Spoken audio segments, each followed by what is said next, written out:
Torpaq kasban da biz də kasıb oyda. Torpaqdan gəlmişik, torpağa gedəcəyik.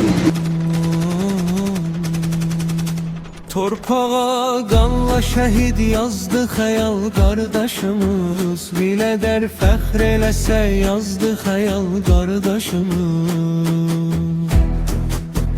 Şəhidlərin Allah qatında ucadır məqami. Bunu təsdiq eləyir hətta Quranın kəlami. Şəhidə Həzrət İmam Hüseyn göndərər salami. Bundan gözəl heç nə olmazdı xəyal qardaşımız.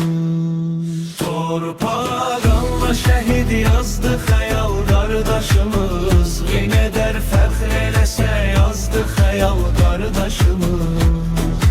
Torpağa qanla şəhid yazdı xəyal qardaşımız. Yenə dər fəxr eləsə yazdı xəyal qardaşımız. Şəhid ölmür diridir bunları Allah'tı deyən. İnsanı həm öldürən həm yaşadan xəlq eləyən.